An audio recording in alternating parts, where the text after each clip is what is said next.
My name's Paul Dummett, and I'm one of the authors on the Life series. I'm going to talk to you today about the use of images in these course books. So I'm going to begin by asking you to look at an image, and I'm going to read you an accompanying text. Okay? So here we go. Although there are few true Kazakh nomads left, most have given up their traditional nomadic lifestyle in favour of a more settled existence. One of their most famous traditions still endures, that of eagle hunting. Eagle hunting is an art that dates back to the days of Genghis Khan. Wrapped in warm clothes and fur hats to fend off the cold, eagle hunters can still be seen riding their small ponies across the plains of western Mongolia, tracking foxes and other small mammals. An eagle hunter spends 10 years with each bird, training it with great skill and patience, forming an intimate working relationship, even sharing with it the meat of the animals it kills.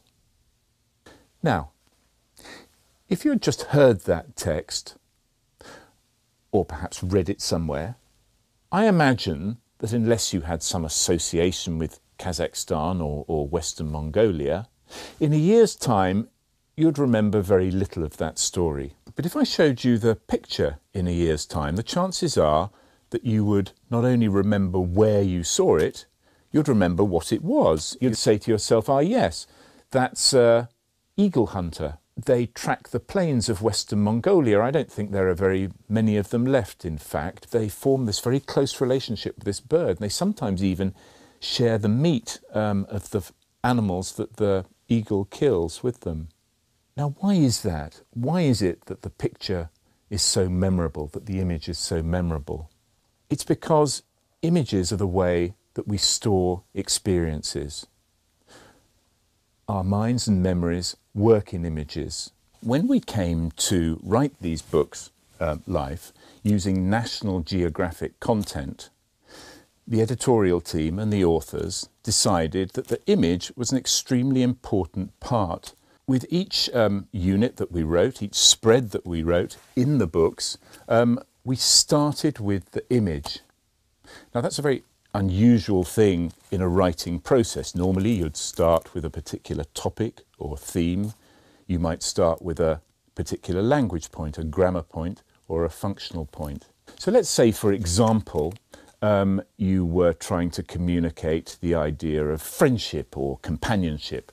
In a typical course book, they would put in the text, and then they would bring in what we call stock images of friends and people in a friendly relationship. I think you know the kind of thing, a group of friends with bright white smiles, rather like something from a dental advertisement perhaps. But how much more compelling is this?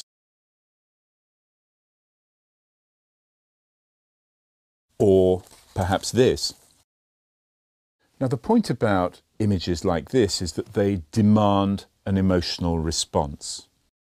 They engage your interest. They draw you in, if you like. And in fact, that's what National Geographic magazine does so well. So what we're trying to do with photographs in this course is several things. It's first of all to get an emotional response, then to engage the learner's interest, to stimulate discussion, generally to support discourse, be it written discourse or spoken discourse.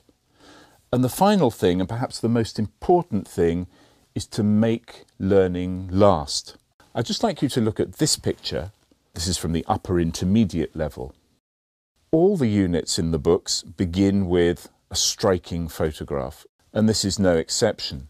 You're drawn in, and you say to yourself, what are these people doing here? Are they refugees of some kind? What's going on?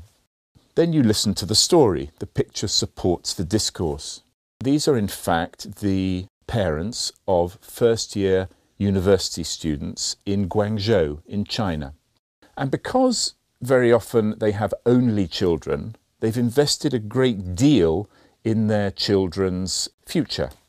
And so when they first go to university, they follow them there. And they spend perhaps 2, 3, sometimes 4 weeks with their children, and because they're generally not from very well-off families, they can't afford to stay in the local hotel. So the university has put them up in the university gym. When I say put them up, you can see what they've done. They've allowed them to sleep on the floor on mats like this. So that then stimulates discussion. It stimulates an interesting cultural discussion. Is that particular investment or strong investment in your children's future a typically Chinese thing, or does it exist in other cultures? If there's just one thing I'd like you to take from this, it's that an image can be a fantastic starting point for any lesson.